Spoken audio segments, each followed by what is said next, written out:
Always has to be a shot at somebody. I know. They're never clean. They have to run. That's the only shot they have. They do it for 82 games. We're about to find out. He already has shown what he's capable of. Did surprise me. I thought we were going to hang in there. This makes me think that we do need to be humble. I actually think you're the only one who deserved that beating. Hi. Yeah. I'm back. I'm back. Hey, kid. Just in time. Jimmy, get taller, would you? Fill up the frame. I wish, there we go. dude. Get in there. My dream. Yeah. I gave that one up a while Jimmy ago. Toscano is playing hurt tonight. I'll tell you that right now. Little hurt. I'm going to try to limit my S's as best I can. Seashells. She sells seashells by the seashore. Go, Jimmy. It's tough when you're saying Celtics 100 times. Celtics. The Celtics lose tonight. Celtics, Jimmy Shane. Toscano. Jimmy Toscano. Yeah, I bit my tongue, everybody. Thanks, John. Pork chops and apple chops. It's not funny. We just lost a horrible game. The Jazz. See, like it had to be the Jazz tonight too. Couldn't be the Jazz. I'm gonna tell you this. I'm gonna tell you this ahead of time. Man, this one's tough. It's gonna get ugly when Bobby gets in here. I'll tell you that right now. Well, okay. Naturally, we have upset him. Right. Jimmy and I have upset. Bobby's hands are up. Jimmy and I, in reality, have upset Bobby tonight, and so it's gonna get bad. But look, it's all a matter of perspective, and it's just how you choose to view things.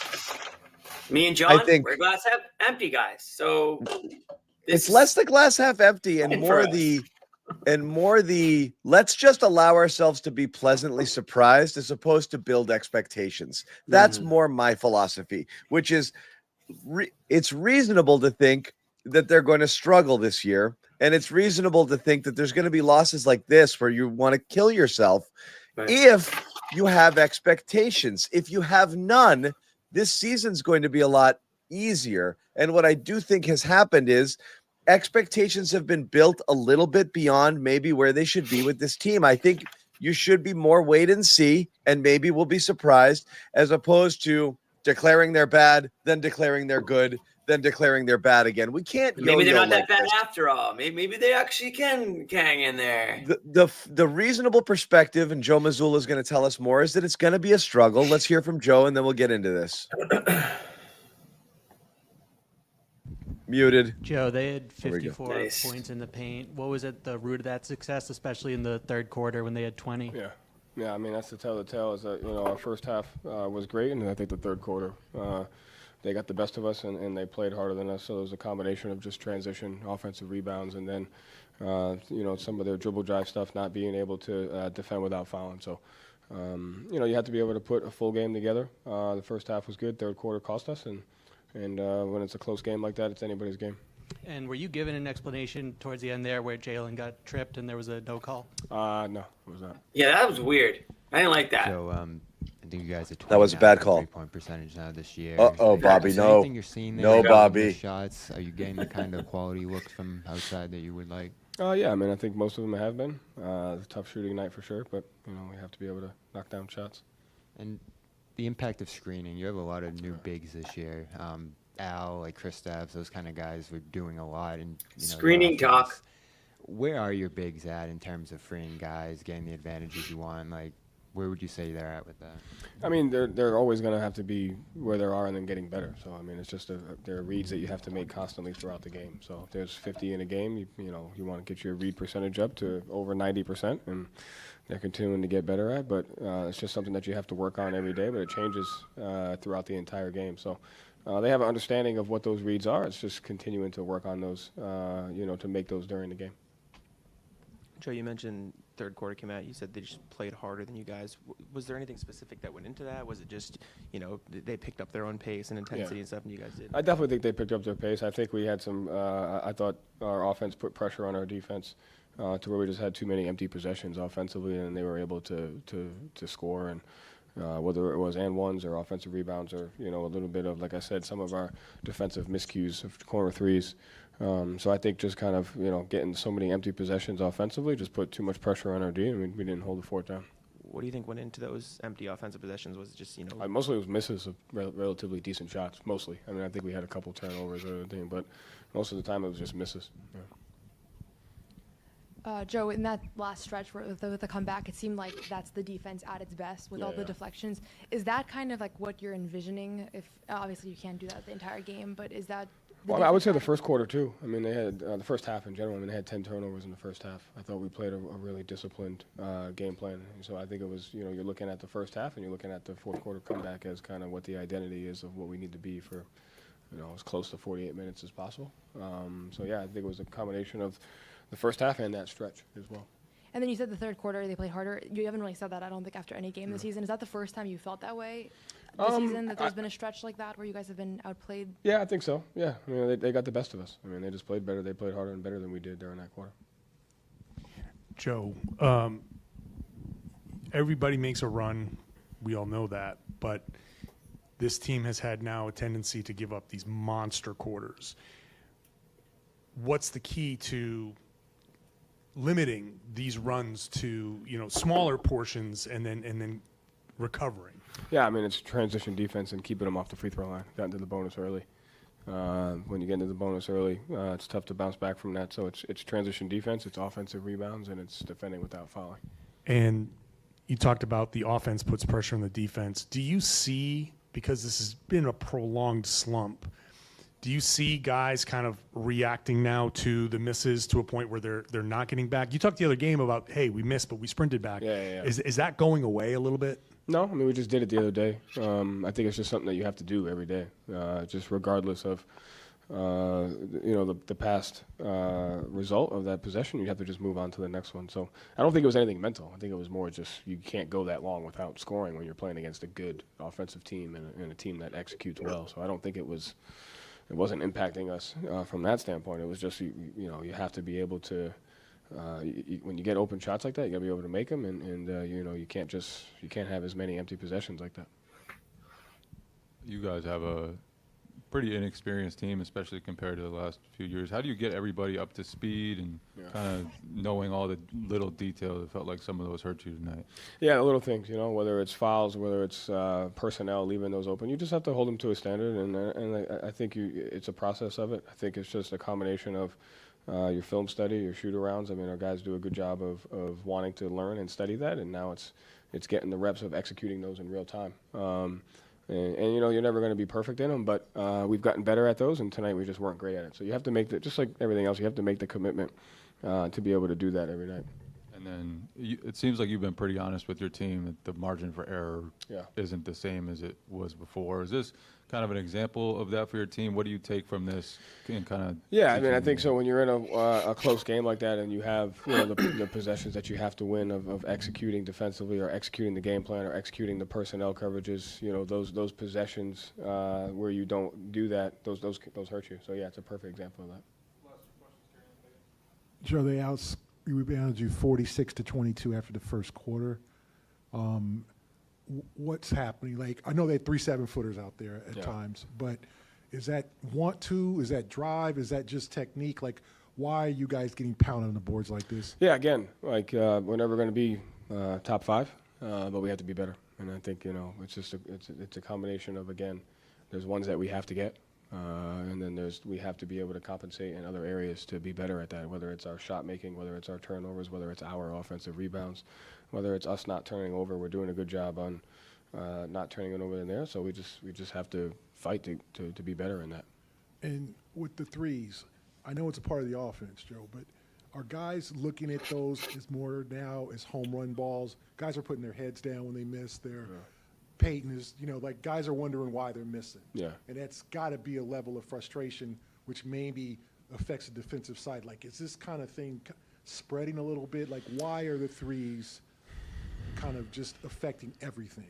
I say because we're probably not making them at the average rate that, you mentioned Peyton not making him at the rate that he has been in his career. So I think the thing that I tell him the most is that you're not defined by your shot making.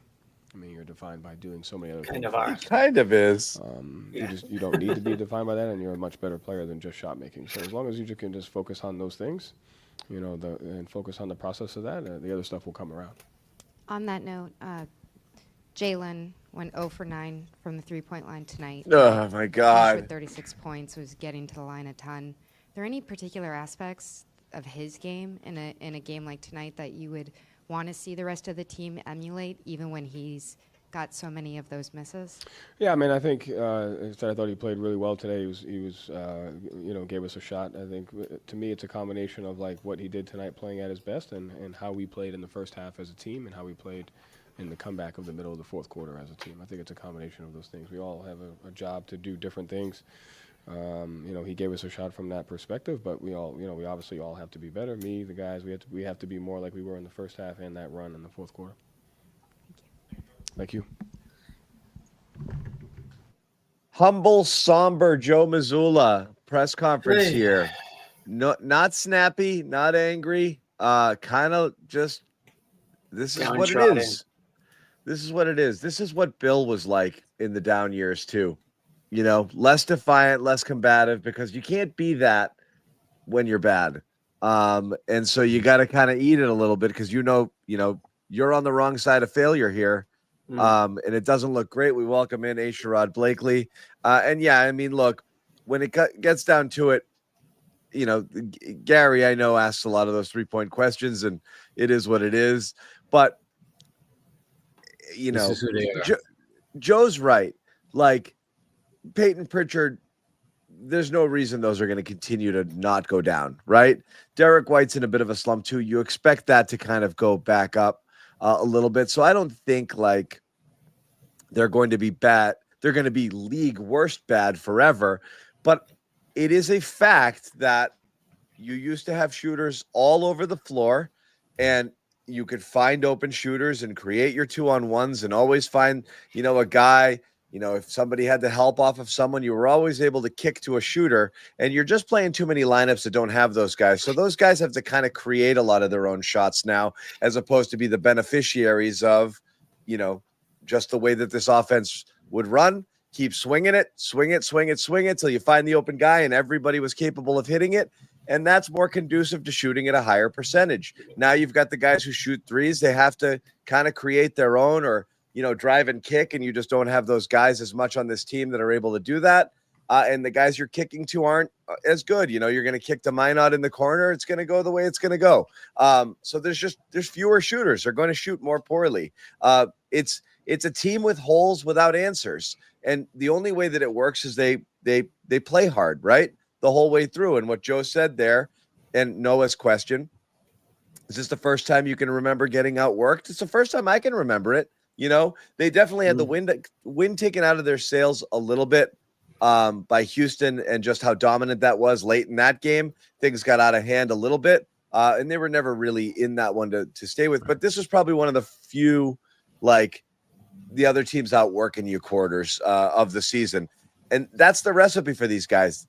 They got to play their asses off every single night, and they still might lose if they have a down shooting night, or they're just getting killed on the boards, because these are just areas that they're just not as strong this year. It's just a reality. So this is a bad loss to a bad team that's in it's in Tanksville on the second night of a back-to-back. They just got run out of the building by Charlotte last night.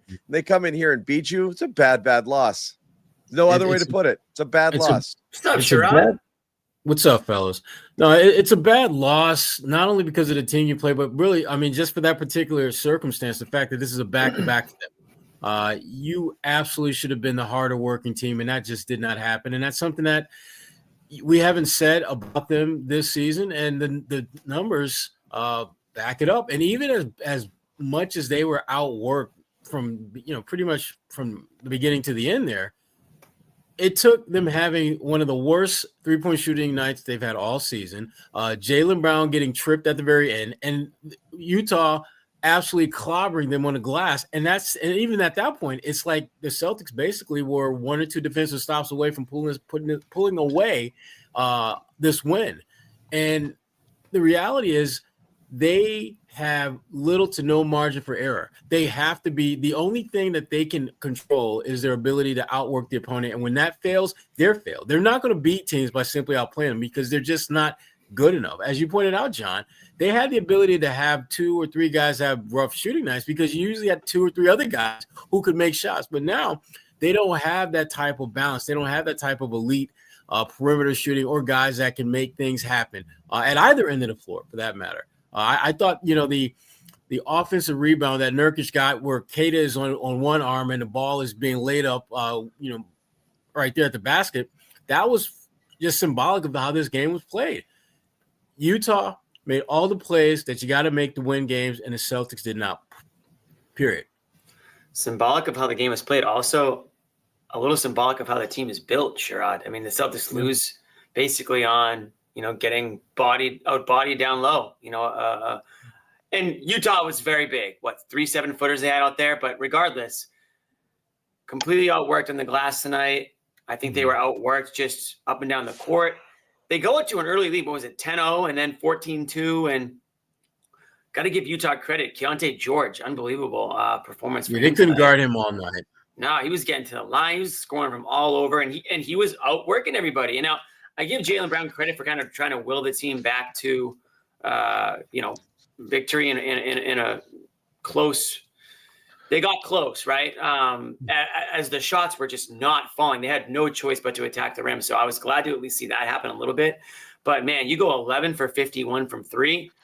To me, that's shocking that the Celtics even had a chance to win this game still with the way they shot the ball, which was probably historically ugly. I mean, 50-plus threes, and they hit 11. And then to get outworked on the glass the way they did as well. If they were playing a team that was any better, they probably are losing by double digits. It's not even a chance for them in this game. But I give Utah all the credit in the world. Second night of a back-to-back, like you said, Sherrod, it should have been the Celtics coming out playing hard after being embarrassed at home Saturday night against Houston. They go out there and get embarrassed again. So, again, early in the season, but you're now 3-5. And what John alluded to at the beginning of the show, Sherrod, before you jumped on, is that Bobby's a little upset with us because we're getting real with him. And I think maybe he's going to be a little bit late to coming around to it, but he's trying to say a lot of good things are going the Celtics way and a lot of bad things. And what I'm saying is a lot of good things, maybe a couple good things here and there, but not a lot. Not a lot. 5. You look. I know we're 8 games into the season. You can look at the standings all you want right now, but look at the standings. You're looking at the teams that should probably be around you in the standings, to be completely honest, and they're all non-playoff teams. So that's, I think, where you're at right now.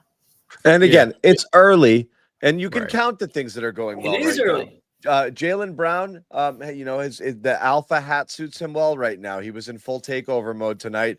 Total bully ball. Got what he wanted. Willed the Celtics back in. Scored about 13 points over a span of 4 minutes there in that fourth quarter. The 0-9 3 is going to hurt.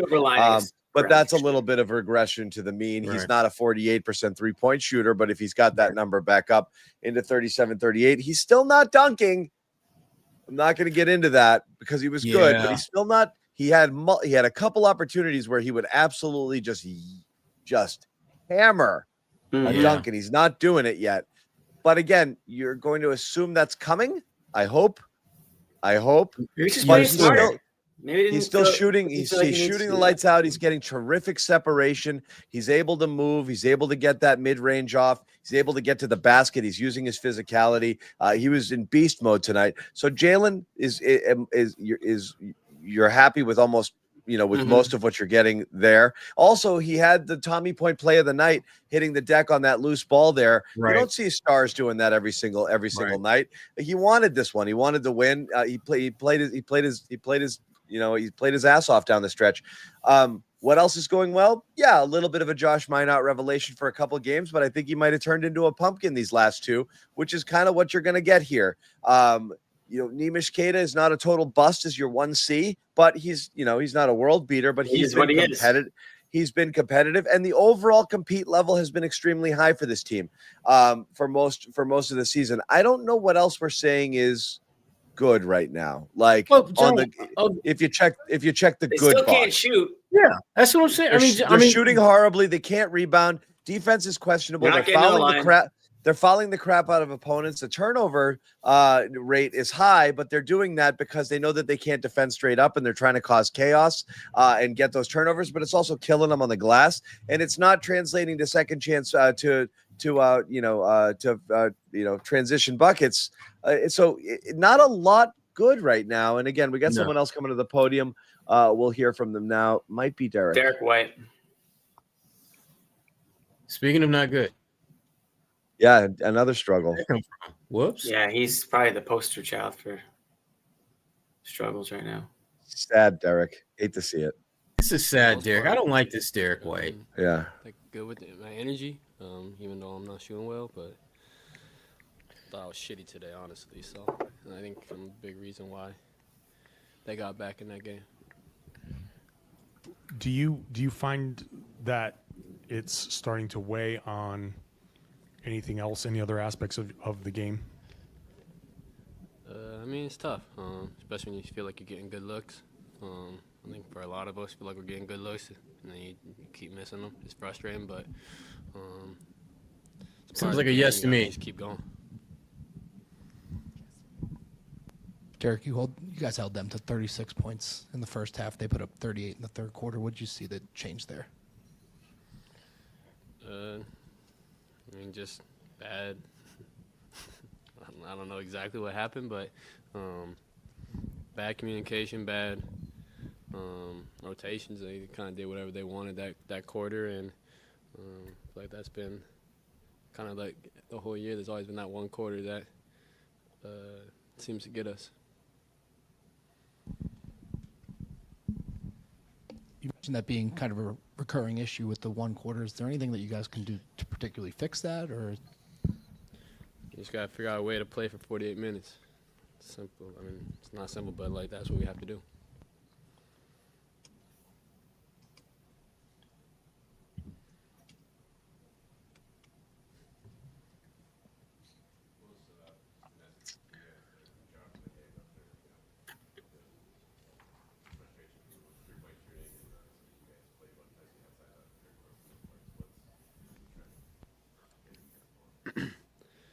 I mean, obviously, missing and making shots makes things a little better, but just our effort just wasn't acceptable, especially in that third quarter. It just wasn't ready. I don't know. Just wasn't acceptable. This is painful. That was painful. That was sad, Derrick. I don't know. Have we ever seen Derrick White that sad?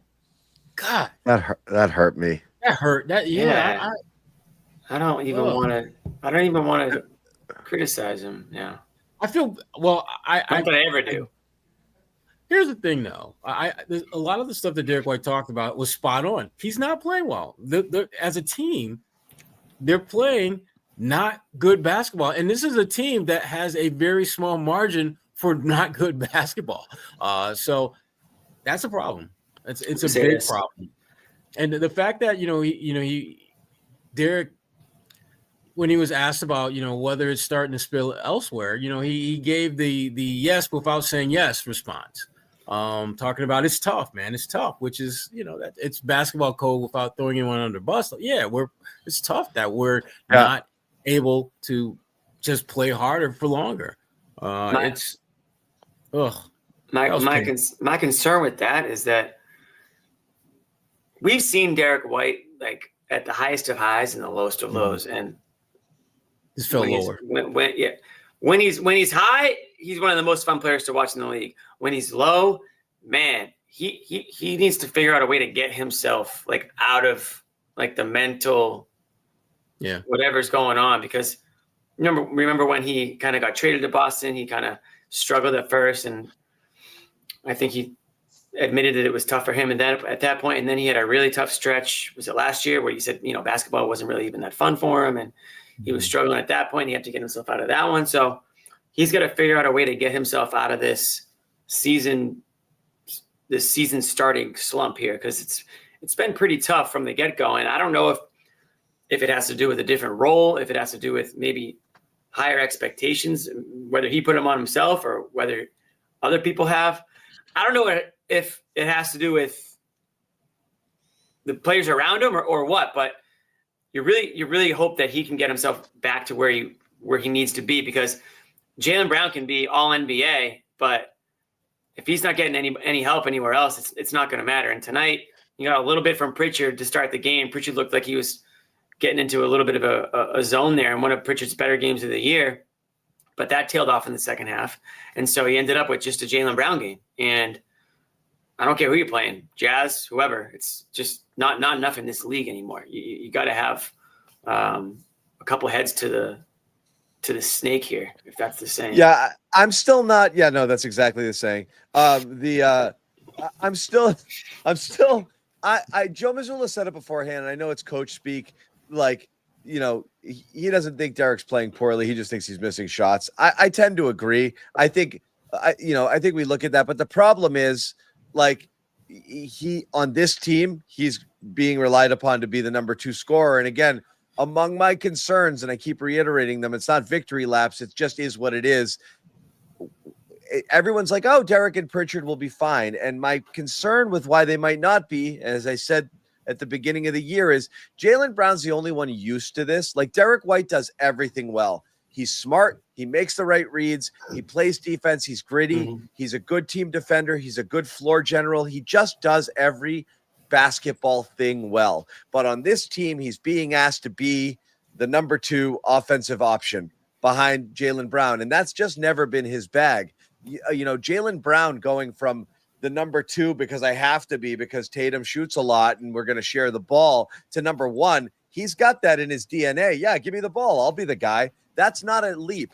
But Pritchard and White are both being asked to take massive leaps forward in terms of the burden that they carry offensively on this team. So it's not shocking that they're struggling. It's not always just, oh, they're just missing shots. And in many cases they are, and both are going to go through a hot streak and make you forget some of this stuff too. But a lot of it is just what we said earlier, is they're in a position where they just don't have as much help around them. They don't have the gravity that, you know, is created by guys like Tatum and Porzingis to take the pressure off of them, to give them more breathing room, to give them more open looks, to have defenders sag off them because they're worried about somebody else. That's not existing. I was at the Houston game, and that was like, oh my God. That was like, there was 11 guys on the court, you know, like everywhere these guys went, Pritchard and White, there was just people all over them. You know, that doesn't happen when you've got Tatum and Porzingis out there. Like, everyone's got to be concerned, you know, with like, oh geez, there's you know, there's this guy and there's that guy. No, every time those guys had the ball, they were just swarmed. So it's harder. Life is harder for these guys right now. And what are you going to ask him? Like, hey, Derrick, when are you going to be good again? Like, you know, a 2-question press conference is crazy here, but you know, well, it's going to get to the point, John. What do you say? I mean, again, it's early, but if Joe's going to say he's playing well but missing shots, I mean, what do you ask the guy? How do you get yourself out of it? I guess.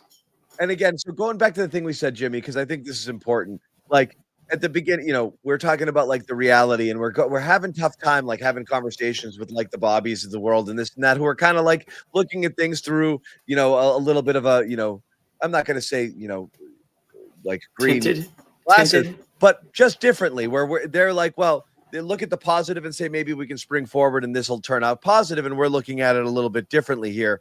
You know, I think instead of worrying about what you and I say or what Bobby says or what, you know, the green teamers say or the haters say, like, just listen to Jaylen Brown and Derrick White at most of their press conferences. They're telling you right now, it's going to be rough. We don't have a lot of talent. Like, this isn't the same. We're working on it. We're trying to figure it out. But like, when Derrick White's fielding questions, like, why is it bad? Part of his answer wants to be like, we're just not that. We're not as good, man. We're just. Or when they don't take questions. I mean, the guys here aren't as good, and like, he doesn't want to say that, but he's like exasperated a little bit. Like, he knows he's not doing his part, but they're looking around the room. It's like, we just don't have the same guys, man. I don't know what you want. Right, but even with Derrick White's nonverbal communication said a lot. I mean, he's got the hoodie all the way on. He's looking down. He's got the hand over the face. He's defeated. I mean, he looks like someone who is absolutely defeated. And I'll disagree with the fact that I do think his struggles are affecting him at both ends of the floor, because Derrick White is not the same defender that we've seen in the past, in part because he has more responsibilities. It's a greater burden. Yeah. It's to me, it's a problem. And I think Derrick is really trying to figure out, how can I become a better all-around player, knowing that I have to elevate pretty much every aspect of my game. And I think the transition from the role they've had in the past to where they are expected to do now, I think it's a little bit easier for Peyton Pritchard, because there were clear rooms of growth for his game. Like, Peyton could become a better rebounder, could become a better playmaker. And as a starter, he's getting that opportunities. And when his shot isn't falling, Peyton has figured out more times than not how to help in other areas. But when you're Derrick White and you're good at everything, now you just have to be good at everything, only better, and become more of an impact scorer. It's a much harder challenge for you, because he's been on teams where they could survive him struggling, because if your fourth or fifth option isn't knocking down shots, you can still, instead of win by 17, you might win by 7 or 8. But when you're the number 2 guy, you have to have a level of consistency. And Derrick White hasn't been able to do that. And again, I don't know if it's going to get better, because again, you're asking him to do something he's never been asked to do before. He's never been asked as an NBA player to be the number 2 option. And that's what he's asked to do now, because they don't have anyone with the prerequisite skills to be that. And you can say, well, what about Simons? He's been a number 1 on a bad team. What does that translate to being number 1, 2, or 3 on a good team, or on a better team? We don't know what that looks like. But Derrick White, I think his body language just really said everything about where he's at and where his game is right now. It's just not where he wants to be, and certainly not where the Celtics needed to be. Yeah, no doubt. Where is your game at? Where's my game at? I'll tell you, your game right now, PrizePicks should be your game, okay? Get in on the action right now.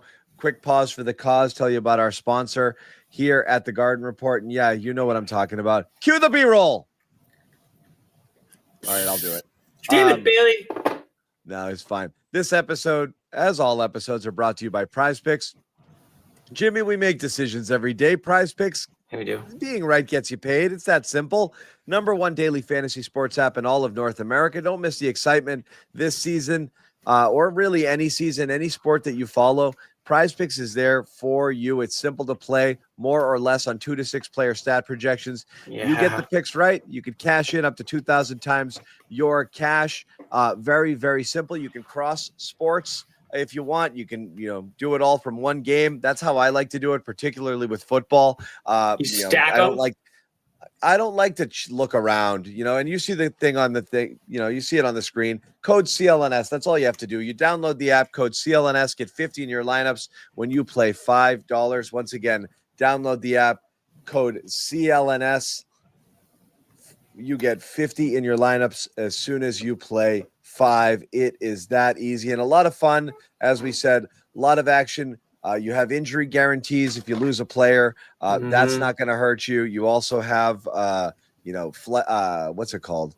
The flex play, where you can cash out early. Yeah. Great opportunities, free squares. Put them into your lineup. Makes it much, much easier to win. So check out PrizePicks today. Get in on that action now. We're going to hear from Noah and Bobby in just a little bit. It's good to be right. It is good to be right. We're going to hear from Noah and Bobby in just a minute. One thing we do want to tell you about first, and Noah will hit on it as well. We're doing a fundraiser between now and the end of the show. Anybody here and guys, do we have a link, or are we just telling people? I think there's a link. No, I think there's a link. I think there's supposed to be like maybe a QR code of some sort or something like that. Yeah, it's pinned in the chat. I'm being told it's pinned in the chat. Okay, it's not in the lower third. It's pinned in the chat right now. There's an opportunity for you to donate here to hurricane relief in Jamaica. Anybody paying attention to that situation right now? It's really, really, if you're not paying attention, if you are, if you're not, it's really, really devastatingly bad right now. And Noah, our own Noah Dalzell's roommate, is from Jamaica. We're fundraising for her family, a friend that lost everything in Hurricane Melissa. All of their belongings currently staying and living in an office due to it being one of the few places that they can accommodate them during this time. The fundraiser will cover relocation costs while also covering necessary health-related tests as a result of the hurricane. So the link is in the chat. You can do that. Also, for the rest of this show, any and all super chats that come into the Garden Report starting now, anything now would go towards hurricane relief. So we have 8 super chats right now. Jimmy gets to keep all of that. Anything going forward, go into Jamaica. I'm just kidding. Dude. Jimmy doesn't get to keep all of it. Dude, you can. I'm just kidding. I'm just kidding. No, I'm let's just kidding. give these 8. Give these 8 too. We can give. all good. We are gonna rip through some of these super chats right now. Tillman, undersized, unathletic center. This is from most hated. Tillman's undersized, unathletic center who can't shoot threes. What's the point of him? It's a mean thing to say, but I see no lies right now. Like, this is who he is. He's a good backup. Physical, can defend, can switch. Again, I don't know what's going on, here, but yeah, it's been rough for sure. Can someone explain to me NHC 77? Yeah, there's a lot. You guys can tell me what you thought about this one. This was a bad call. Player on the ground tripping. Jalen wasn't called. I don't think I've seen that call not called until tonight. That seemed painfully obvious. Yeah, that was. Yeah, I don't know how you not call that. I mean, that's literally, if you were to define a tripping foul, that's literally what a tripping foul looks like. Yeah, it is. I don't care if you slipped and fell. You slipped and fell right in front of the guy dribbling the ball. It wasn't even off ball, Sherrod. Right. That's what I'm saying. Jalen driving to the damn hoop, and he gets tripped. Plain as day. I mean, they swallowed the whistle on that one. I don't know what happened there. I have a feeling. I know for a fact that Jaylen Brown was pissed after that one. And it was a bad one. Yeah, I wouldn't be surprised. It was a bad one. Ripping through a couple more. Yo, 1, no 2. I had hope for Kada. It's fading like JB's hairline. Double burn. That one's tough. Our buddy John Harop here. Soft tank, baby. Keep on rolling. Bonus cashed out Celtics when they were winning. Sprinkled Jazz. Okay, wow. John did a lot of things today. John made bangers tonight. Burgers for everybody. We still gotta visit that food truck, John. I promise it's coming. Soft tank. Someone in the chat asked earlier what that is, and people still struggle with this concept because yes, players do not tank. Management does. Management has already kind of determined what type of season this is going to be. If they win, they win. But how do you soft tank? You start to rest guys. You start to not focus on winning as much. You start to just kind of develop people. You philosophically take a different approach to how you get into these games. You maybe don't kill Jaylen Brown in a meaningless year, playing him 40 minutes a night and start to build in some rest games. This is what it's about, and this is where it could go if things go off the rails. Obviously, you want to be competitive, but you want Jaylen playing 82 and 37 minutes a night. I don't know. David Andrews. You don't put him in like a Jaden Daniels situation. How about that? Yeah. David Andrews, we suck in the half. No wonder they want to force turnovers. True. No lies. It's gimmicky. Yeah. They're resorting to gimmicks based on personnel issues. John, again, as John says, why is boxing people out not popular in the NBA? I will never understand this. I'll never understand it. It's like the most fundamental thing you learn about the game. Yeah, Bobby's in the way of biting off someone. Find a body, turn around, get him out, box him out. Don't keep him on your hip. Get him friggin' on your backside. Right. Clear him out. Bobby's entering the room here. Please make Bobby list the pros and cons when he gets on. That might happen. We should actually. ZP0423. This is a droid, Star Wars droid here. You need both J's, not just one, and role players. Absolutely. Jimmy J, this looks to be for Jamaica. Thank you very much. Thanks, prayers. And Noah D. It could also be for the Celtics, though. It could be for the Celtics. We'll take them. We'll take them wherever we can get them. Noah D, why get rid of a contending team? Because we didn't want the penalties of the second apron, and penalties don't seem bad at all. Shaking my head. Yeah, we've had this conversation too. I'm gonna put this one back on the screen here, and because I want Bobby to come out swinging. Please make Bobby list the pros and cons when he gets on. Okay. Please. Be careful what you wish for. All right, pros, go. Look at him. He's salty as hell. His hands are just up in the air. What should I do? You know I'm fed up, John. This has been boiling. I know for you weeks. are. I know it Yeah. has. Listen, it's going to be tough to defend this team after tonight. The rebounding woe returned after 4 straight wins, so that was heading in the right direction. The shooting dipped to rock bottom. They're now 29th in the league in three-point shooting, so that's something that's in the negative, obviously, here. But from a positive, it's Jaylen Brown, plus 21 in this game, able to get to the shots that he wants, and looking like he is capable of leading this team, driving this team. Sam Hauser, I would list as a positive, who's been excellent to start this year. I feel like Nemesh Keita has given them capable center minutes. What was Sam Hauser's line? So we're just going to go off tonight with Hauser. No. What we're doing, Bobby, I'll give you Hauser. Time out. This is basically a microcosm of phenomenal, okay? You've just listed one really good thing and 2 decidedly dead average things and called them really good. I just want to point that out. I just want to say regarding Hauser, just because you mentioned him, last 3 games, 4 points, 6 points, 3 points. Overall for the season, and then sorry, Cleveland he had 21 from 3. Jimmy. Okay, he's at 45% 3 from games 3. is like 39% of the season. That's a pretty sizable chunk of the season at this point. 3 games. Well, then we're sorry, talking about the full 7 games there. Okay, fine. Pelicans 9 points, Pistons 8 points. He has 2 double-digit points games. Anyways, go on. More pros. I would list Keita as a pro overall to start this year. Simons is veering toward a negative. I like the start of the year. That's heading in a wrong direction right now. I've liked Garza's minutes. I've liked Minott's minutes despite the shooting diminishing a little bit here. And the ball control. You just said Garza? Garza's been solid. And then the biggest one by far, Jimmy, and I'll wrap it here, is their ball control advantage, which is a pretty major positive for them. They are dominating the turnover battle right now this season. And if shooting does come around, and I don't know if you guys think they're going to be the worst shooting team in the league, maybe they are, they're going to be a better team than we've seen to this point.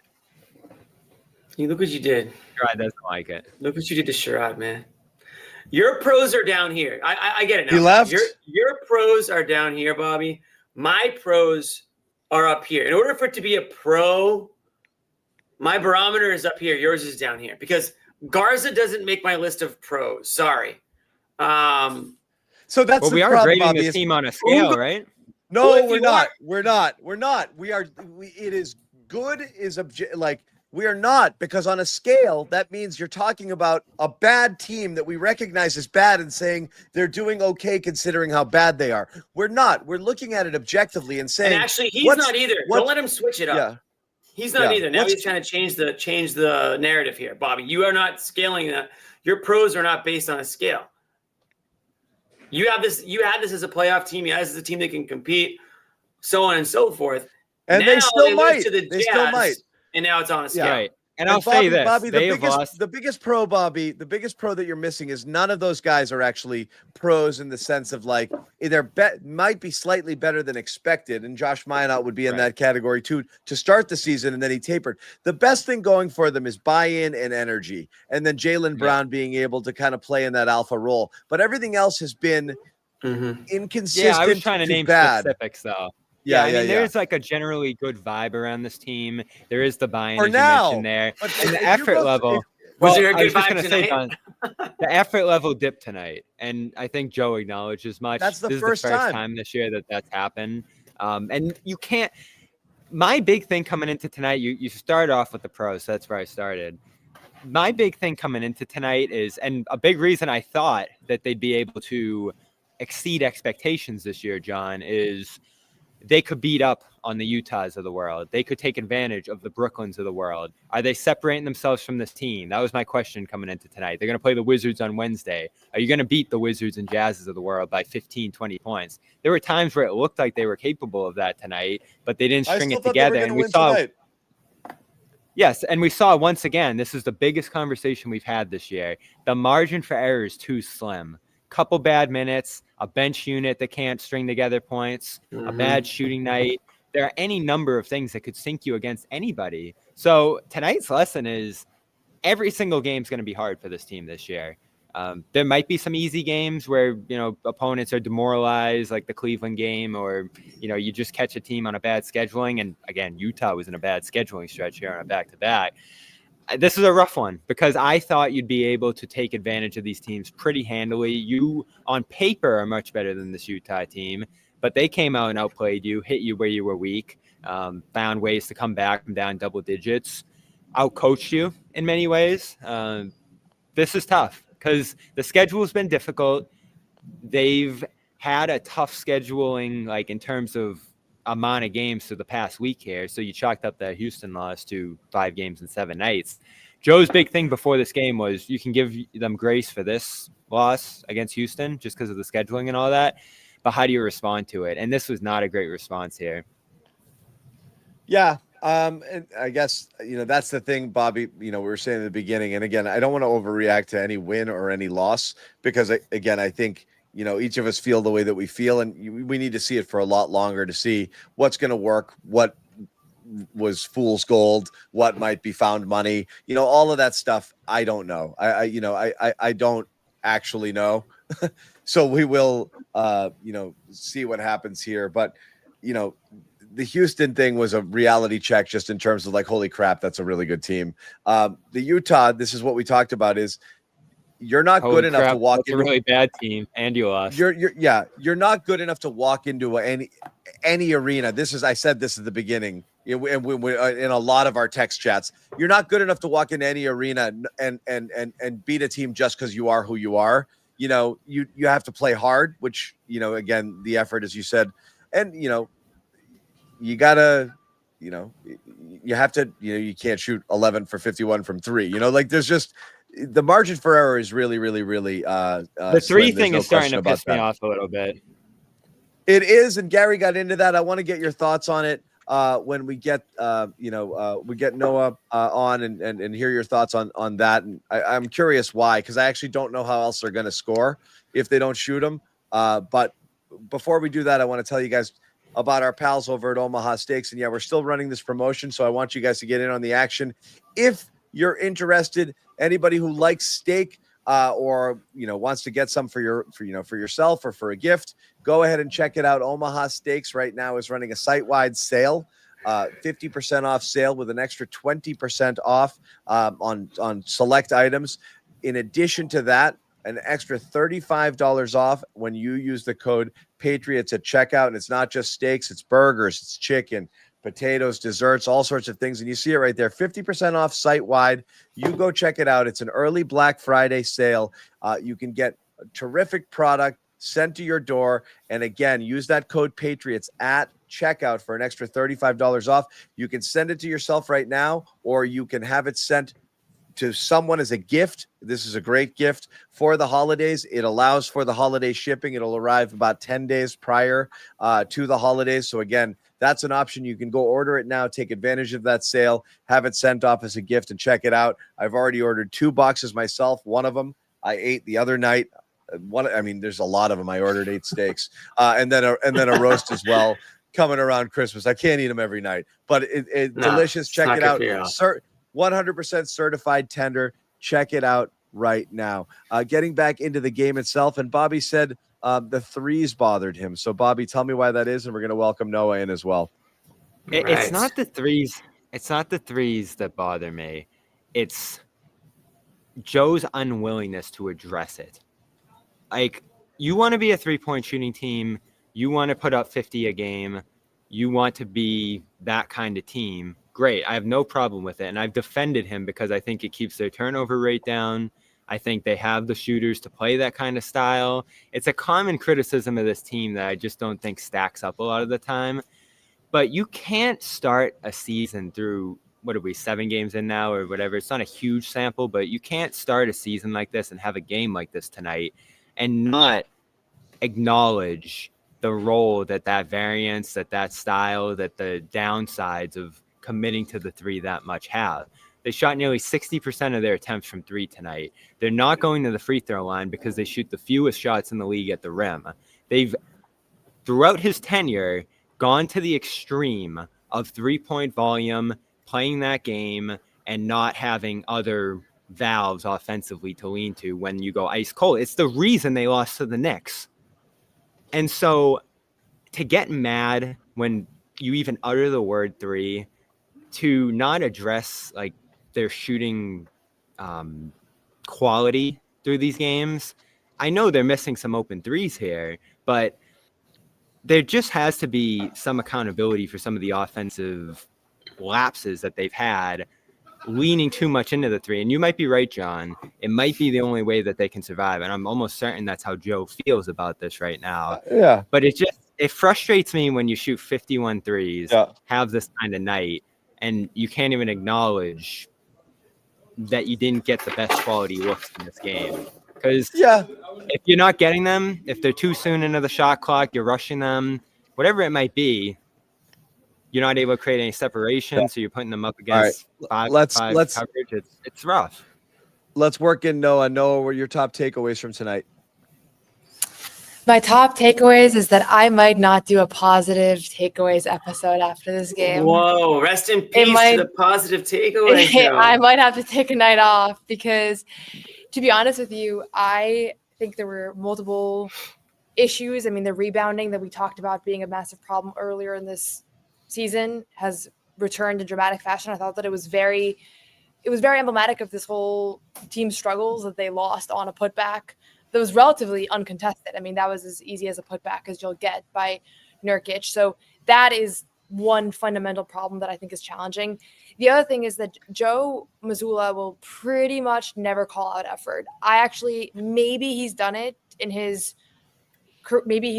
tenure, but very few. I honestly can't remember a time that he's done it. And so when he called out the team's effort in the third quarter today, that to me was pretty intentional. Like, he doesn't do that. You know, they've obviously not played hard, but this was not, that's not within his speech. So I followed up with him specifically because I was like, you haven't said this year, and I actually don't think he's ever said it. But so that is an issue because, as I'm sure you guys have discussed in the last hour, like, this team cannot afford to not be the harder playing team. And especially, Jalen said it, but like, the Jazz are on the second night of a back-to-back on the road. Like, it's kind of remarkable they're even in position to win this game, considering those two factors.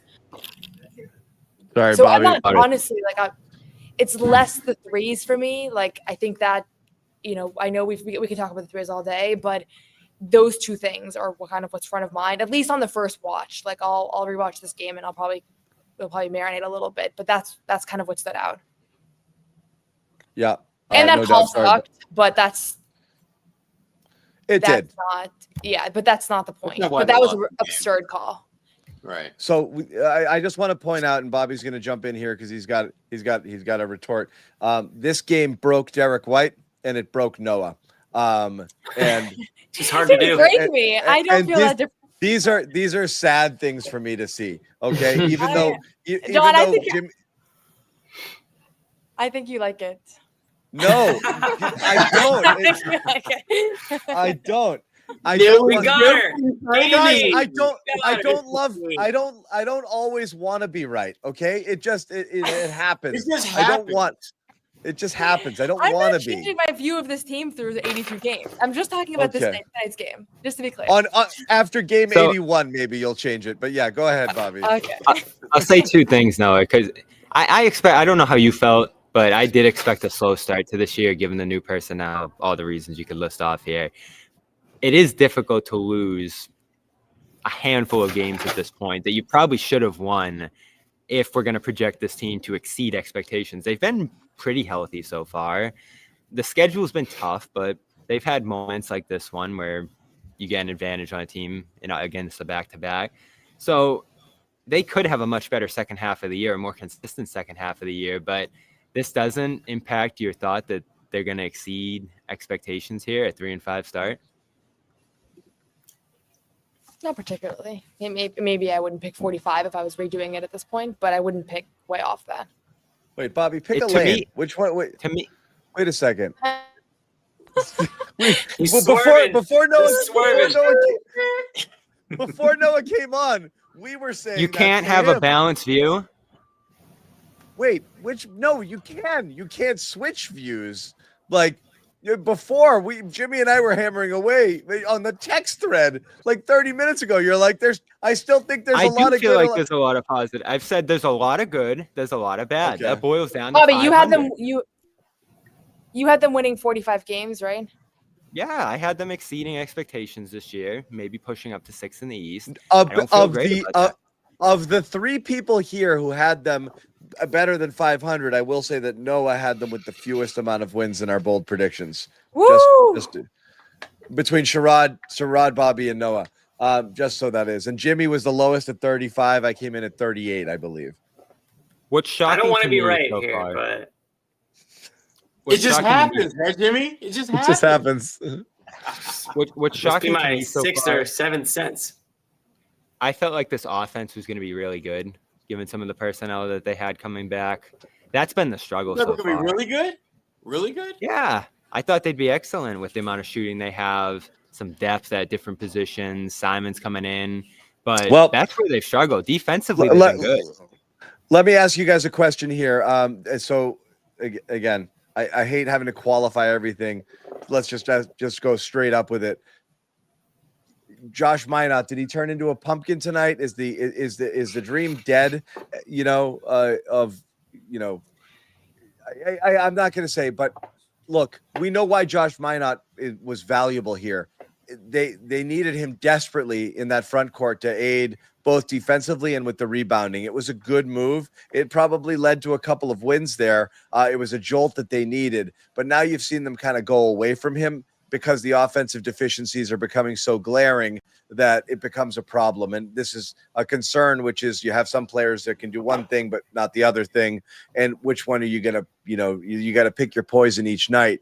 I'm not saying Minott's played himself out of the starting lineup or the rotation, but he didn't start the second half. His minutes were lower and reduced here. And I think a lot of that has to do simply with him being Josh Minott, which is a player who doesn't have a very polished offensive game, brings a lot of energy, as we've seen, but can only take you so far. What are your thoughts?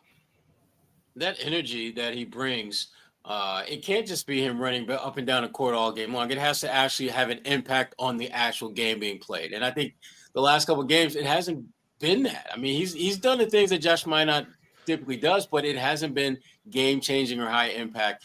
And that's what happens when your calling card is energy. Sometimes great energy doesn't result in great results or even good results. And I think we're seeing that with him because his game has to evolve from a skill standpoint. And that's one of the things you like about Josh Minott. There's a lot of room for him to get better.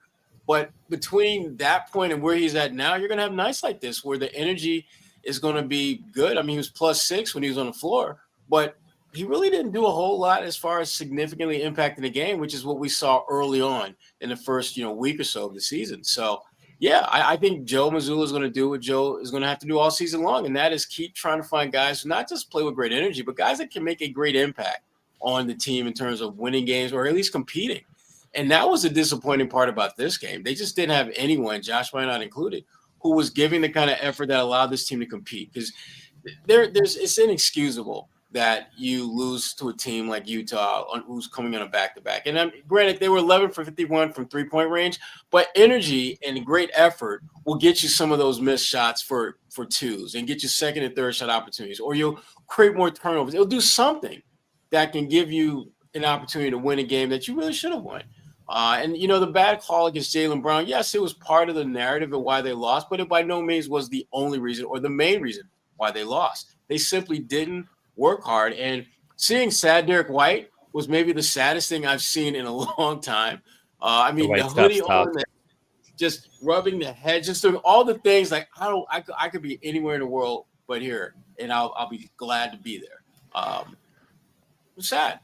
Yeah, but real. That's where they are, though. That's where he's at. So comment John just put up. I mean, Minott picked up 3 fouls in the first half, and it didn't seem like he really got into a flow of things. I like Minott in a role that suits Minott. And right now, because they're short staffed, right? Everyone's playing up. Short staffed is funny. rest of the starting lineup, he's being asked to do a lot more than he probably can do, but he can give you energy. He can play hard on both ends of the court. And if he does those things, Mazzulla will keep him in the game. I thought tonight, if he's not giving you enough of that, what he gives you on offense is not enough to keep him out there on the court, especially if he's going to pick up fouls. So it was a quick hook for him tonight. And then obviously he was replaced in the second half with Hauser. But I still think Minott can help this team. And I think he might be a guy, again, I think Jaylen Brown said earlier this year, he would have been a great guy to have in previous teams. He might be a good guy to have on future teams, right? When he doesn't have to be in the starting lineup. But it's not all of Minott's fault. I mean, he's in there with hopes that Brown's going to do his thing, White's going to do his thing, Pritchard's going to do his thing, and, Simons is going to come in and do his thing. And other than Brown and Pritchard for the first half, you didn't get enough offense from White. You didn't get enough from Pritchard. Can I just say this, Jimmy? Because as you say this, it's pissing me off still. Sure. Like, this guy is not a great shooter. So if you're just going to put him out there and have him take a couple threes, and that's going to decide whether he has a good night or not offensively, you're going to get what you asked for there. Yeah, you're going to get what you asked for. I don't think that's why he didn't play, though. I think he didn't play is because he got into foul trouble. I don't think he was playing smart basketball out there today. And he doesn't give you enough offensively, Bobby, to put up with the lack on the defensive side. So but that's why you might as well have Hauser out there. What? Right, well, yeah, but he's been doing all that. Right, but the point that you made, Jimmy, about just you talked about Brown, you talked about White, you talked about Pritchard, you talked about Simons. Here's the thing: of those four guys, three of those four guys, I think it's fair to say, are playing at or below their normal level. Correct. And Minott is a guy that, for him to be good, the guys ahead of him have to be good. Right. He's not a guy that can create his own impact. He has to be in a situation where our guys around him are also doing their jobs. And when that's not happening, he's not going to look very good because this game is limited. That's, again, right. I don't want to go ahead, Noah. Go ahead. No, go ahead, John. John's it's just the same, right now. It's the same thing I've been saying since 3 months ago. And I said in the preseason predictions, and I said 10 minutes ago, everyone is being asked to punch above their weight. And it's a problem. That's the problem. Minott's not why they lost this game. He's not. The reason the reason it's not about Minott. It's if you go down the box score. It's not about Minott. So it's far, everybody. So far this season, every single game, one of these guys has brought this electric energy, except for the Rockets game. You look down the line today, it's like Luka Garza didn't do that. Ugo didn't do that. Baylor didn't do that. Chris Boucher didn't do that. Like, there's a reason why there's like 5 guys that played 10 minutes or less, but none of them, or 6 guys that played 10 minutes or less. It's like, I think Joe was trying to get one of these guys to stick, and it really just didn't happen tonight. I'll also note Jaylen Brown was a plus 21, and he played 38 minutes in this game. The minutes that Jaylen Brown was off the floor, they were outscored by 22 points. Like, that's absurd. And I'm not a huge plus minus person because I think that there are a lot of limitations to that. But like, that kind of shows you a part of the story of this game of like how much this team has not been able to survive without him on the floor. And so to me, it's just like, the fact it needs to be somebody. It has to either be Ugo that comes in and gives you that, or Jordan, or whoever else.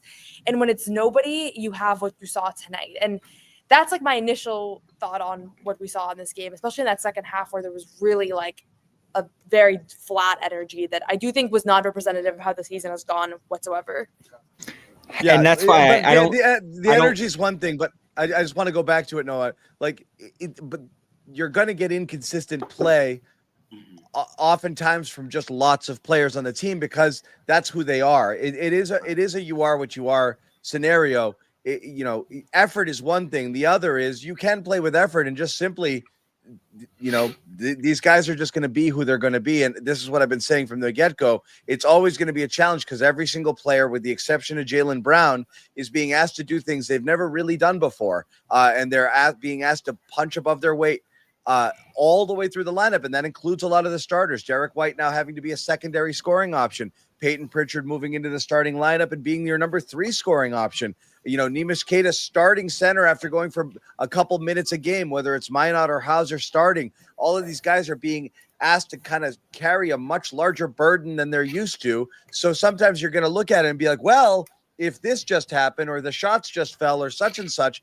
There's a reason why that's not happening. I don't think it's just bad luck. I think it's just it's harder for these guys to succeed.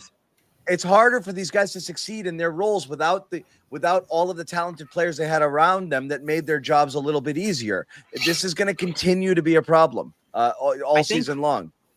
Yeah, and that's why I look to the creator. I just can't get on a Minott and a Kada and guys who are fighting. Maybe their energy wasn't on the par tonight, but it has been throughout the season. I think if we're looking at the year in totality, which is what I want to keep doing here, because I'm not just going off one game or this game or that, you know, when they win, they're great. When they lose, they're terrible. If we're looking at this whole season in totality, Jalen's been able to consistently attack mismatches, do what this team did in previous seasons. Because if we're being 1,000% honest, the offense that they're running this year hasn't been all that different from what they've done in recent years. I think they're still trying to set up Jalen in some of those mismatch situations. They're still trying to rotate guys over and kick out for threes. They're still doing a lot of the same stuff here. The pace hasn't even been that much more extraordinarily higher than recent years, if we're looking at it statistically here. So Jalen's doing his thing there. I look at Derrick and Pritchard, who I'll give some leeway. They've missed shots. They've struggled to hit open threes. They're mostly doing their jobs outside of that shooting. But are they going to be able to consistently expose a mismatch? Are they going to be able to consistently give you the scoring as the second and third options on this team that you're going to need to get by on most nights? And so far, the answer is no, for whatever reason, whether it's just misses, whether it's the strain of doing everything now in these starting lineups and in these bigger roles, having bigger defensive assignments, whatever it might be. Joe saying that the faster pace has impacted their legs. There's any number of reasons that we can explain why those two guys have struggled to start this year. And I was saying to Noah earlier, like, I have flipped on my concern being greater for Pritchard than it was for White. My concern is definitely higher for White than it's been for Pritchard at this point. Well, Noah, let me ask you. You got your Pritchard game, which was good because I think a lot of us agreed. I think he was especially good today. No, but I mean, the shot started falling where it wasn't before. And again, it started 3 of 5, and he only made one of his final 6 shots here. But again, closer to his average and closer to what you're used to seeing. At least to see that 3 go down a little bit was better. And he has been, as you said, he was doing some work from 2-point range. But talk about Derrick White's struggles. Like Joe before the game said, I don't think he's playing bad at all. Shots not going down. Do you agree with that?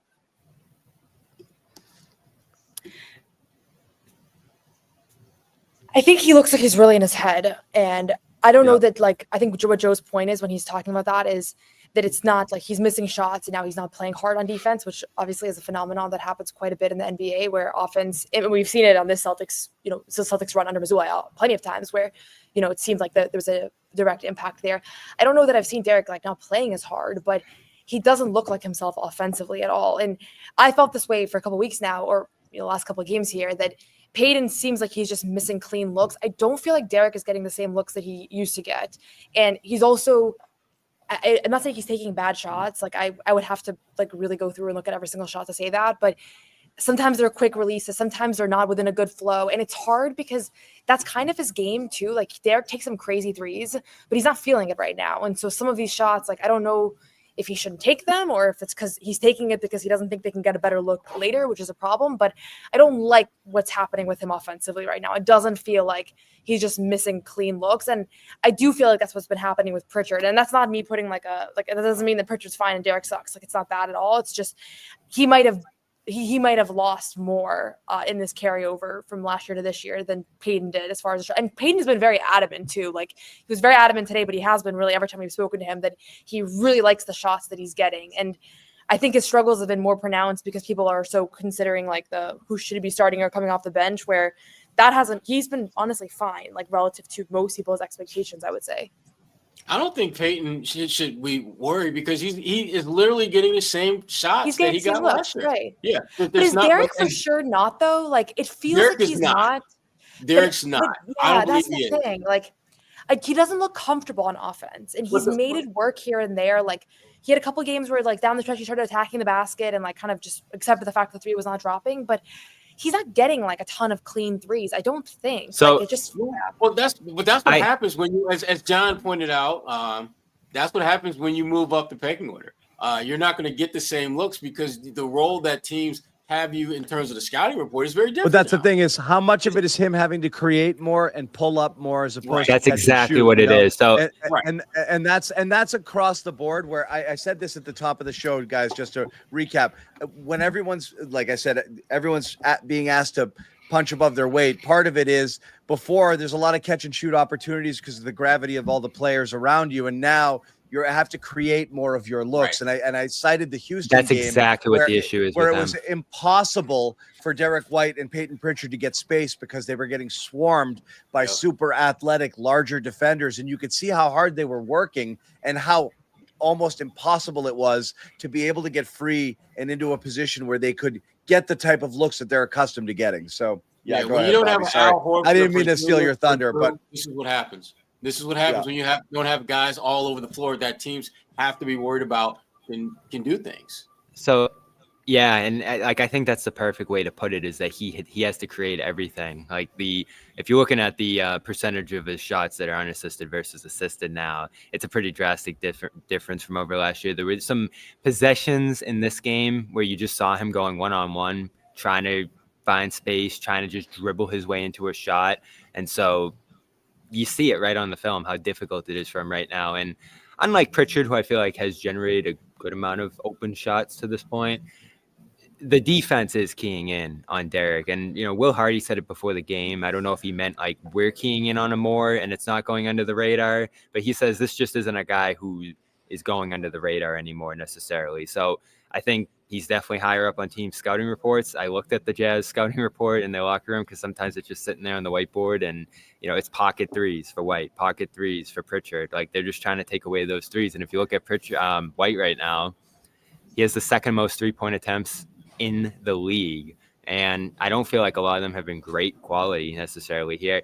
I did see his dad before the game. And so, I went over to him and I was like, all right, what are you seeing here? Like first is he frustrated through the stretch? Like, is he a guy who gets down when he's shooting like this? And he said, no, that's not really, what he does when he's struggling like this.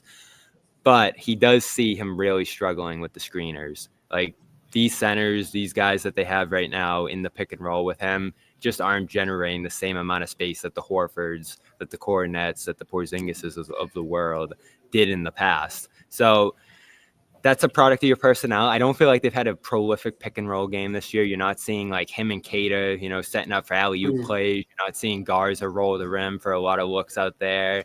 And certainly Boucher hasn't given them a ton at that position either, other than, putting up some jump shots. So I did like the hair tonight though. Yeah. I like that they're giving them a shot there. I like the look. A couple super chats I want to throw out there, and I also want to remind anyone here, as we said earlier in the show, all of these super chats and all of the proceeds we get off of them are going to hurricane relief to help Noah's roommate's family in Jamaica. Hurricane ravaged Jamaica, and we're going to put up the information for that donation once again. There's a QR code you see right over here. Do that, get to that to donate. D. White used to create shots last year in actions with Tatum. What happened? Where'd it go? Disappeared. I was trying to do it too. Now he has to do the same things with Minott. Of course, he's uncomfortable. Thank you very much, David Andrews. And then ZP0423. Celtics 3-17 when D. White shoots 12 plus threes. That's an interesting stat if true. Since 2021. That's fascinating. That is a fascinating stat. I want to put this up one more time. Help rebuild after flood support needed for hurricane relief in Jamaica. Noah, you could probably do this promo better justice than I did. We mentioned it at the top of the show. You can donate through the code. It's pinned in the chat as well. And any super chats we get, we're going to send the proceeds over there as well. But Noah, why don't you give it a plug? Yeah, my roommate's from Jamaica. She obviously has been following very closely and keeping us up to speed about everything that's been going on over there. Category 5 hurricane, one of the worst hurricanes ever in that region. I'm sure people have seen it on the news, but there's a GoFundMe going for her family friend who they pretty much lost everything, their house, all their belongings. They have a lot of medical concerns now because they had to swim through this very dangerous water, which is very toxic. And so they have medical bills and all of that. And they also don't have literally anything right now. So we're just using this show as an opportunity to help fundraise. Also, I'm matching the first $500 in donations. So anything that we raise tonight, I will match up to $500, and I'll post some receipts hopefully tomorrow if we get there. So Nice. yeah, thanks everybody. Yep. So again, not your last chance. You can do this through the duration of this show. You watch this on repeat. Again, it's all there. And Noah, you can just check out Noah's Twitter for more information if you want to donate as well. We're trying to reach a goal here, but it would be nice to exceed it as well. So please be generous and kick in. And again, any super chats we get over the duration of this show, the rest of the way, will go in here. Can the CLNS crew give us their best player that is not walking through that door? In the chat right now, people have been naming obscure players that are not Kevin walking Garnett. through that door. That's not obscure. Obscure. That's who I want. That name rings a bell. I've heard of that guy before. I'm sorry, I missed the obscure piece. I didn't That's like follow when you that said one. Ghostbusters Gimme was niche or obscure. something like that. You know who's not walking through that door? Thank God, Mark Blount. Because if he was, he'd scam the whole organization out of a contract. He'd probably rip down 15 boards a game, no problem, and then he'd get his fat payday, and then it'd disappear. And it'd be. And I think right now, Mark Blount is like the manager of like 15 Auntie Annie's in like Florida or something like that. You know who's not walking through that door? Milt Palacio is not walking through that door. Milt Palacio's not walking through that door. By the way, Milt Palacio, Mikey Moore is author not of walking one through of that door.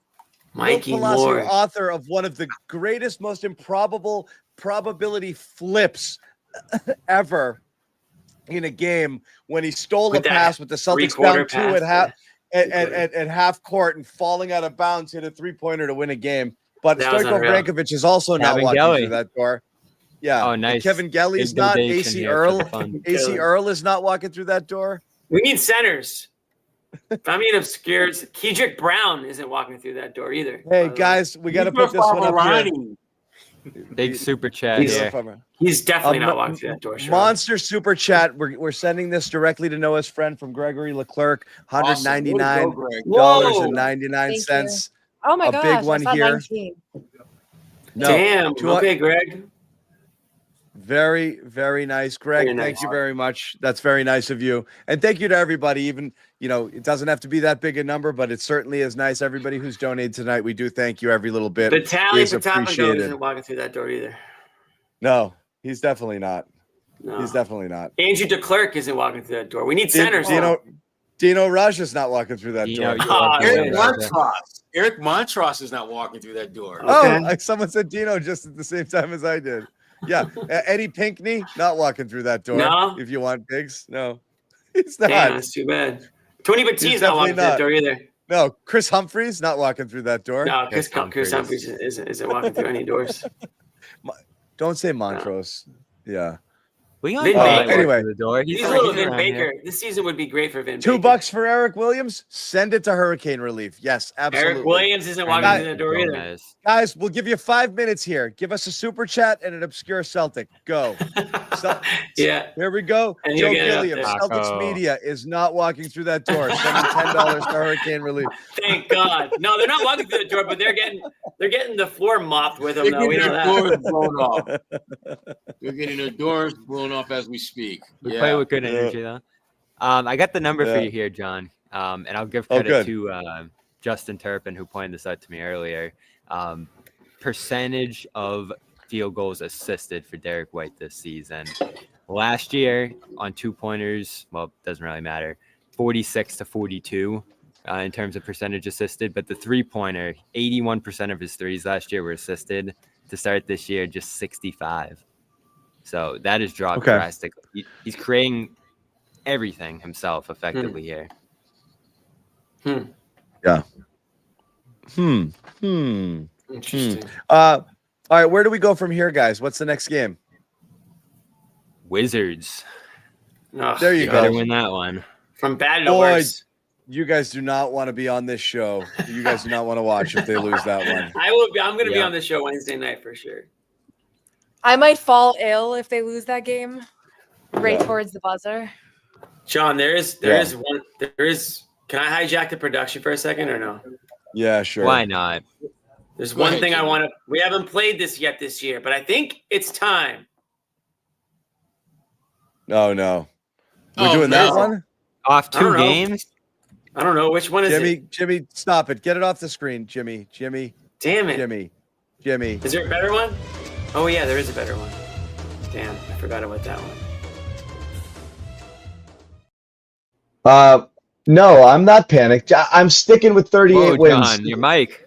Mike. Oh, alert. God. Mike alert. Mike alert. Let's try that again. It's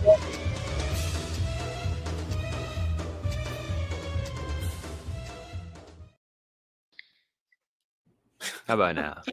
Okay. it's try so that. annoying. If I hit any button, on sound this good now. app, I mute, or I play one of those things, it knocks my mic offline. It's so bizarre. Anyway, I only want to Meter, play because I want to get the answers from these two. What do you? These- Why I'm don't in you the go same first, place. Jimmy?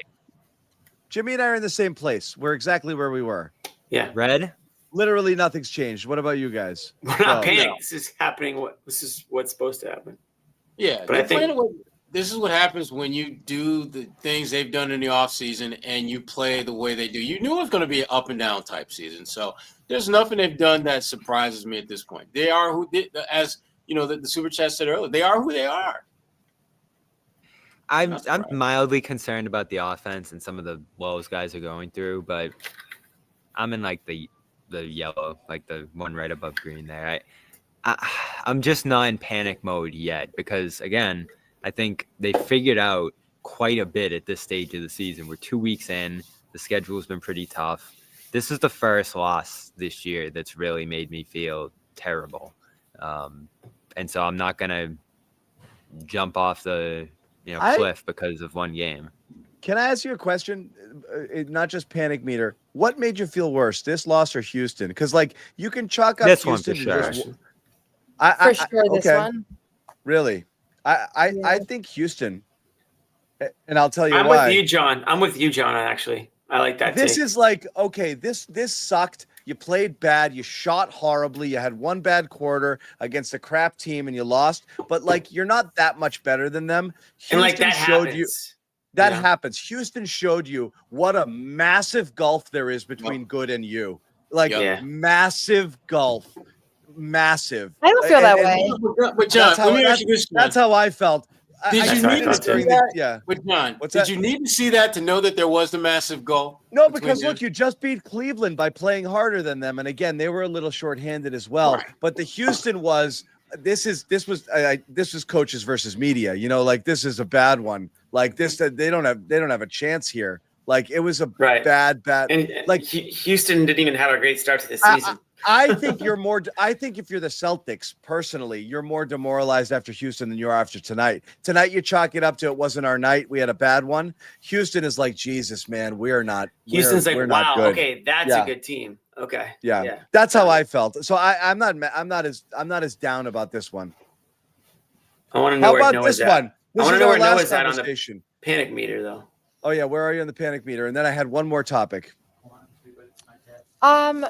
Nope, not panicking, but I do think that this was a very discouraging loss. If there's going to be a discouraging loss, because you have like has been said on the show multiple times tonight, like this is the kind of game you have to win based on who you're facing, and then also you just can't afford to not be the harder playing team like at all. And I think that you were. And then the other piece I'll say is individually, I feel like Jalen's around where I thought he would be this season. Payton's honestly around where I thought he would be. I thought he'd be shooting a little bit better. A little concerned about Derrick. Just like I had Derrick as an all-star this season. That was my prediction. Mm-hmm. So like that's a guy that if you had told me 2 weeks into the season, 3 weeks into the season, like how's Derrick looking, I wouldn't think he'd be looking the way he's looking right now. So I guess he could be my biggest delta as far as like expectations versus what's actually transpired here over the past few weeks. Is I just expected him to be able to create his own shot a little bit better and to be kind of like, I mean, I think 3 of the 5 of us had, or I don't know if Sherrod, you were, I think 3 of the 5 of us had Derrick as All-star. the best player on this team over Jalen. And I think Bobby and I were the only ones that still said Jalen was the best player on this team. So hey, look we at have a lot us. of confidence as a group, right? About his. You guys needed a win. Yeah. We needed a win, and I made sure we called it out here. Hang on to that one. You're gonna need That's that a one. good one, Noah. I was looking for it earlier. I needed you You earlier. notice how I wove that in, John? Noah's win is Derrick White sucks. Got it, guys. No, I'm just saying. That I think Noah, you missed. Even No, I those know, Noah. like Jimmy, who were very low on this team, were high on what Derrick could do this season. So that to me is the biggest surprise, I guess, in a negative way. No, I needed you earlier when I was getting bullied by these 3 over here before you logged on. That was nothing, Bobby. It's gonna be a long year. All right, Bobby, John. What's that the other was thing you nothing. got? No,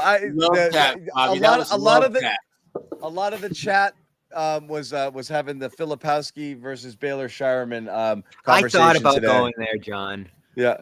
And look, let's be real. Like, he hasn't been great either, but he's played, but it's also a His bad numbers team. aren't good.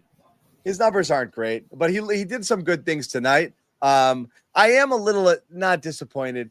You want to see a little bit of momentum carry off of it. And again, it was a blowout, but Baylor Shireman playing more minutes and getting 17 points and knocking down some shots. I would have liked to see the momentum tick up.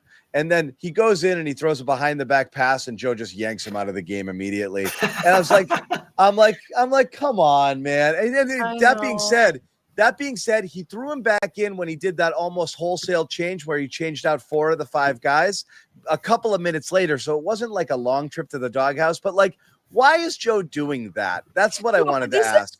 This is a fascinating thing for me because he started doing this in preseason where we can normally we don't have a ton of insight into the sub patterns, but starting in preseason, it became very easy for the common viewer to understand why Joe was making certain patterns, or at least looks like it. Like, guy misses a rebound, guy gets pulled. Guy makes a highlight play, guy gets pulled. And I think Baylor's been on the wrong end of that, maybe more than anybody. Kata's probably up there too. I don't know what the point of that is, if it's just as like a learning tool. With Baylor, because my take on him is that he is just playing so uptight. When he does a flashy thing like that, I'm like, it's him getting in his flow, but then also it looks so bad. It's like, what are you doing? Like, why are you doing that pass? So I understand both sides of it, but that was tough because I was let him started do looking it. a little bit more comfortable today, and then Yeah. that happens. And maybe that's not why he got yanked. I can't say for certain, but it did look like it was. I hated that. And as soon as he did it, I was like, oh, I know he's going to the bench right now. I hated that Joe did it. I hated that he did it. Now, I'll say that wasn't flash for the sake of flash.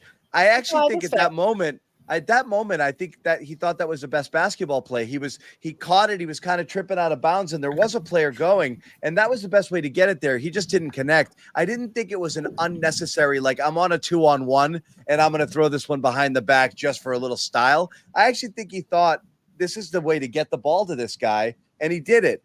But I hated that Joe benched him. I really did. Nobody? Max, my dog. No one feels bad for Baylor? I do. I feel bad for Baylor because the problem with Baylor is that when he's at his best in college and high school and brief since the NBA, that's how he plays. And so it might who else is like that? Pajemski for the Warriors. He has this flash in his game too that especially during his rookie season, there were moments where it's like whoa, what are you doing? Why are you making plays like this? I thought fans couldn't stand him. And I'm saying it turned fans against him because fans are like, why are you throwing a behind the back pass or doing this cocky thing when you're 0 for 4 and Steph Curry's on the court? But it's hard because it's not just it's these guys this is how they play. That's Baylor's play style. So I haven't been able to figure out the solution there because I don't want Baylor to play uptight. You have to take all the pizzazz out of his game. That's what it is. You want to keep going this the night. It's part of his game. He's fancy. Sorry, Jimmy, go ahead. You cool with the 1 for 7, but one blown kiss? Because that's still happening. He hasn't done that. I literally saw him blow a kiss 2 games ago. Okay, but he was 6 for 7 in that game. All right, well. But it was bad. They were down by 30, and he you could tell he tried to stop himself from blowing the kiss. My dad brought that up to me. He was like, "Was Baylor blowing kisses during the blowout?" I was like, "No, he was stopping himself." I think I saw one. I have to go check the tapes. I said this the other night. I don't mind that they're using him in this role because I think it'll hopefully naturally force him into more of a role player direction. I think that's what his game's going to have to become. It's going to decide whether he makes it here. I think because unless things go sideways and he gets to play a lot of minutes and handle the ball a lot later in the year, he's going to have the opportunity to do all the things he's done his whole life here. So maybe it wasn't the best fit bringing him in here, but we'll see. It's a mistake. You got to play him more, and you got to live with mistakes. He's a first-round draft pick. You have to develop and see whether he can play. If you keep doing this stuff every night, though, John. He's 7 minutes tonight, Bobby. You can't. This doesn't work. Yeah, what are you gonna learn? What are you gonna do? You're not gonna learn if you're getting benched at the first. He's my Romeo in this case. I don't think he's necessarily great. You got to play him and see. I'm not sold that Baylor Shireman is great. I wasn't sold on Neesmith. I wasn't sold on Romeo. But let's just see. I'd rather see him play than other guys who might do what Joe wants because you're hoping there's a ceiling there with a former first-round pick. And if not, cut bait, move on to the next thing. But you got to give him some shot. 7 minutes and being punished every time he makes a mistake is not going to work. It's the wrong philosophy to have on this team. It can't just be wins are the only thing that matters. You have to be taking a long view. Management built a roster with an eye on 26 and 27. You can't coach different than that. And that's going to bother me if it continues on. It really is. I think, to your point, John, I think that will eventually be the case, but I think they owe it to Jaylen Brown and Derrick White and some of those guys to try to play to win the game. And then I think it's inevitable that at some point in the season, earmuffs for the green teamers, but I think they will have to play the kids, as you like to say, at some point. Some you got to see it. You got to see it. Anyway, we're back on Wednesday. And then again, is it what's the next one? Is it the Wednesday, Saturday? Friday, Sunday? Wednesday, Friday, Sunday. So we got a full slate here on the Garden Report this week. So check it out. One last plug to help rebuild Jamaica and help out Noah's roommate's family. Family or family's friend? Family friend. Family friends. Family friend. We are trying to help them out. You see the QR code there. Donate right now if you can. As we said, we'll send all the super chats from this show over there as well, but you can continue to donate here using that link, and it is pinned in the chat as well. So please check it out. Quick shout out to our sponsor, PrizePicks, #1 daily fantasy sports app in all of North America. Pick more, pick less. It is that easy. Download the app, use code CLNS, get 50 in your lineups after you play your first $5 lineups. It's good to be right. And Omaha Steaks, check it out, omahasteaks.com. 50% site-wide sale, an extra 20% off on select items. Terms do apply. Use the code PATRIOTS at checkout to get $35 additional off. Celtics lose a bad one today to a bad Utah Jazz team on the second night of a back-to-back after having been blown out the night before to Charlotte. Celtics dropped this one 105-103. Definitely the worst loss of the young season. They fall to 3-5. They can make it up against the even more miserable Wizards on Wednesday. We'll be back here. We hope you are as well. We will see you guys on Wednesday. Good night.